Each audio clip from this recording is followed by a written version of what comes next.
Pagi guru dan juga bapak-bapak.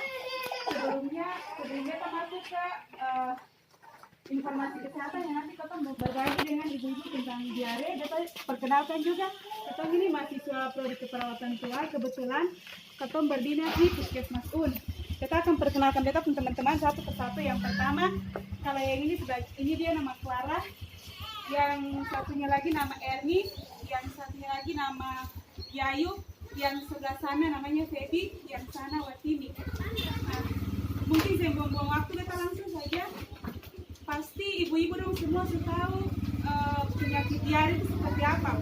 Sebelum kita masuk, mungkin ada salah satu dari ibu-ibu bisa bilang kata apa itu diare, karena ini kan penyakit yang sulasing yang sering terjadi di sudah di masyarakat. Atau mungkin salah satu saya bilang kata apa itu diare itu apa.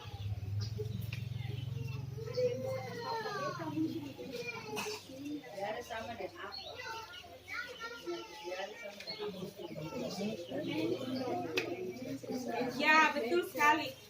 Ibu siapa? Oh, Ibu Putu. Betul, Ibu Putu bilang itu betul. Diare itu mencret. Jadi diare itu buang-buang air. Kalau bahasa hari-hari kita bilang itu buang-buang air.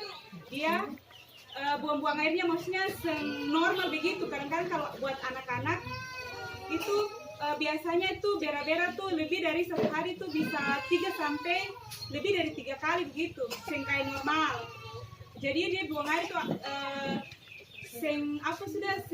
kayak ini kental tapi dia kayak air begitu. Itu yang disebut dengan diare. Nah, berikut kita harus tahu penyebab dari tanda-tanda diare itu seperti apa. Tanda-tanda diare itu yang pertama itu berak berair. Dia buang air itu kayak dia punya kotoran itu keras tapi kayak air begitu saja. Terus ada yang berwarna. Yang berikut muntah. Anak-anak juga kadang-kadang dia buang air terus muntah. Berikut demam. Bisa juga mengakibatkan demam. Kalau sedemam, anak suka malas minum susu, dia juga suka malas makan. Terus berikutnya itu dia kayak semua permainan begitu. Kadang-kadang kayak demam, terus dia muntah dan lain-lain, dia bikin sampai dia kayak mau bermain juga bisa bermain. Berikut lemas karena cairan banyak suka keluar tuh, jadi mengakibatkan dia tuh jadi lemas. Berikut kalau sudah lemas, kadang-kadang adik-adik itu dong suka rewel, suka menangis begitu. Karena apa? Aku maksudnya dong di dalam dong tubuh itu kayak ada yang sesuatu yang kayak ganja atau sendiri begitu. Jadi bikin orang kayak menangis. Bukan berarti ada yang menangis itu kadang menangis sedikit langsung diam, tapi kadang ada yang menangis kayak terus-menerus begitu. Berarti kita harus tahu, oh ini anehnya dia kenapa sampai dia menangis. Berarti mungkin ada sesuatu yang terjadi ke dia. Nah, kalau kau tahu dia pun tanda dan gejala itu kira-kira penyebabnya ini kenapa sampai anak ini dia kayak begini nih. Penyebabnya itu yang pertama itu makanan. Mungkin kalau buat adik-adik yang bayi tuh kadang-kadang ibu-ibu tuh kalau bikin susu mungkin dingin baru kasih pak anak minum. Atau bisa juga kalau buat adik-adik yang 1-3 tahun atau begitu, mungkin karena dia itu sering jajan pakai ruang, makan makanan yang sehat. Kayak jajan-jajan di pinggir jalan kan kau tuh belum tahu kata itu jajan itu bersih apa kotor toh. Kadang-kadang anak-anak itu kan suka jajan yang aneh-aneh begitu. Itu kau tuh harus perhatikan. Kita sebagai ibu-ibu harus perhatikan. Yang berikut itu bisa juga karena faktor lingkungan. Kau tuh lingkungan itu mungkin karena aku sudah kotor. Kadang-kadang kayak sampah berserakan di mana-mana, kau tuh perhatikan. Ya itu juga penyebabnya. Itu bisa bikin kau tuh anak-anak itu kena diare. Bisa juga ke anak-anak, bisa juga ke orang tua. Terus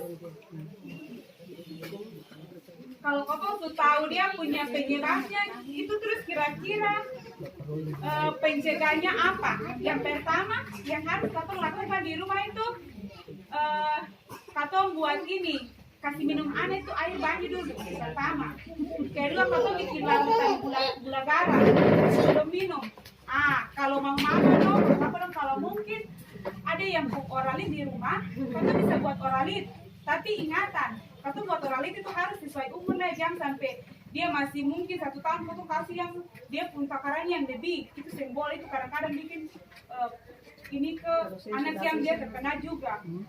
Yang berikut, katong bikin oralit itu dia sesuai umur. Contoh, ada yang dia umur 1 tahun, berarti katong kasihnya itu 1/4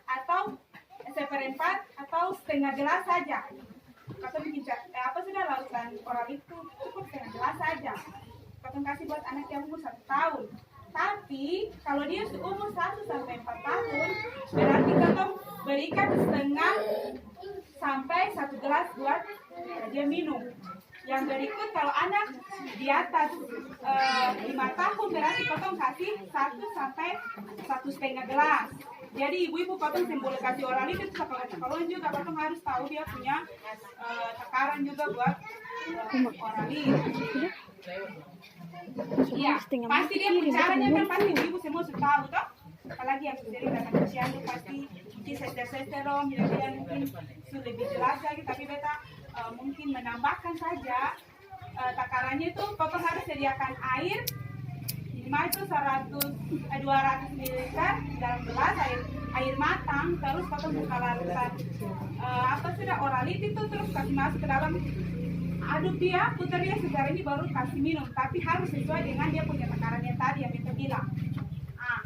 Jika pada katong lakukan itu selama 3 hari, ada itu dia masih kayak masih masih muntah, masih bela-bela begitu saja, dia nggak ada perubahan, katong bikin itu nggak ada perubahan, berarti alternatif lain itu katong harus apa? Cari puskesmas terdekat atau rumah sakit terdekat untuk pelayanan selanjutnya. Boleh 3 hari Ya, berubah orang panas semua bisa sampaikan informasi kesehatan bukan 3 hari atau buat hari, kalau lebih dari 3-4 kali bakal di rumah sakit ya. Orang panas mati 3 hari. Beta menutupi, beta punya informasi kesehatan, beta mau tanya di ibu-ibu, apa ada yang ingin ditanyakan? Ada. Silakan ibu. Iya, terima kasih atas kesempatan yang diberikan. Yang tadi adik-adik dong bilang bahwa kalau ketika adik-adik nih buang-buang air, buang air di rumah, harus sediakan oralit. Ketika oralit tidak ada di rumah, cairan apa yang harus ibu kasih untuk anak-anak? Berganti oralit begitu.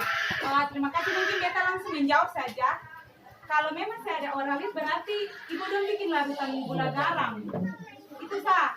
Itu katong punya langkah pertama yang katong harus lakukan pertama kalau memang saya ada oralit. Berarti katong bikin larutan gula garam. Larutan gula garam itu berapa sendok, airnya berapa mili, begitu, supaya atau kan sebagai orang awam kan tidak tahu, jadi harus dijelaskan. Ukuran airnya tetap sama, cuma perbandingan itu kalau misalnya 1 banding 1, kamu rasa saya nanti tuh yang jelas itu aku rasa tuh simbolnya lebih manis dari dia oralit itu. Sekarang buat apa sih larutan gula garam? Atas ada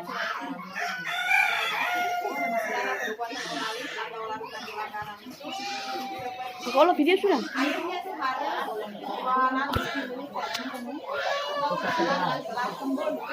gulanya ibu 1 sendok, garamnya itu setengah sendok, terus dicampur lalu diaduk lalu dikirimkan kepada sama. Mungkin mama yang di sana atau ibu yang di sana yang mungkin ada yang mau bertanya, atau yang di sini ada yang mau bertanya, silakan. Jadi tambah ya, gulanya tuh 1 sendok makan, sedangkan garamnya itu mujung sendok teh kecil, ya? Tidak penuh, di ujung aja tuh, mujung artinya Ada 1 sendok teh. ya, 1 sendok teh kecil, pakai sendok teh kecil itu. Kalau gula 1 sendok sebesar, garamnya di ujung aja tuh. Kalau tidak ada oralit di rumah. Ada yang bertanya, Iya, wow. kalau ada, terima kasih untuk partisipasinya. Itu ada sama-sama dengan Pak.